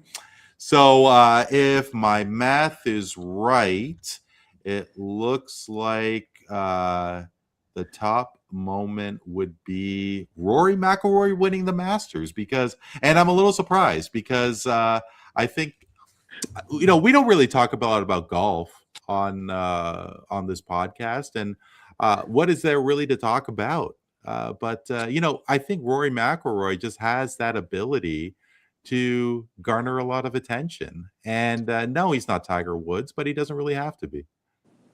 No. Yeah. And like I said, you love it to see a veteran like Rory McIlroy complete something. Like Kevin said, the calendar slam in tennis is so hard to do. In golf, if you want the career Grand Slam, it's just win every major throughout your career. And Tiger Woods, like you mentioned, he won the career Grand Slam very, very, very quickly. Yes, he did. Yes, he did. It took Rory McIlroy forever to win that career Grand Slam. Yeah, 11 years since his last major, and then when he fell apart against Bryson, blowing that putt there, who would have thought that he was going to have the ability to come back and, of all things, not only win a major, but the one major that was eluding him for over a decade. Yeah. Yeah. Guys, thank you so much as always. Kevin, really great to have you on. Really hope that we could get you, Alec, or John, all of you. I mean, the passion that you guys have on Foursquare. It's great. And for the times that you guys invited me, I know I don't know squat about college sports, but it's always a great time, and it's really humbling to be invited. So say the word, fellas. I'm there. One last thing I want to say, and I said this on Foursquare, and I'm going to say it again. If there's one person I got to credit for not just bringing Kevin and John and Alec together, but also connecting us with you, Randy, and everyone else, it's David Smith, Armchair. That's the one person I got to credit so much, because for those of you who aren't aware, he has this Discord, the Armchair Commentators Unite Discord. We were all once a part of a app called Colorcast that was doing really well. Then it disbanded, and then David Smith created this Discord where all of us are a part of it, and it's a phenomenal community. It's like the people are so knowledgeable. We connect, we do our own shows through that. Like we interact with one another, and the amount of knowledge that you get from some of the people in that Discord is insane. Now, I don't know if there's going to be like a link to connect to the Discord or whatever. Like that's entirely Randy's choice. But but I have to give a shout out to David Smith Armchair for allowing us to connect with people like you, Randy, because if it weren't for David, this wouldn't be possible. Absolutely. Couldn't agree more, because I personally never heard of Discord until Colorcast fell apart. And Armchair, like myself, I think we're the only two Canadians out of a 95-member Discord. Right, yeah. And he the knowledge that he has, the passion that he has, the sense of community that he has. He has been on this podcast. It was a great chat, and really hope that we can lift a glass one day and in person, because he is the reason why that we've gotten together, and really he's the reason why that I've maintained this podcast, because between the two of you guys, Alec and John, Lily Schumacher, shout out to Lily, Jake Cardinale, Matt Hoffman, Armchair really is the reason why that this podcast is able to get some great people on the show. So shout out to you, sir, and shout out to you guys as well. Thank you so much for joining me. Thank you so much. Thanks, man. Appreciate you. For Tony Antoniou, Matt Siriani, and Kevin Zelicskovics, I'm Randy Coure. This is Voice of the Fans Canada.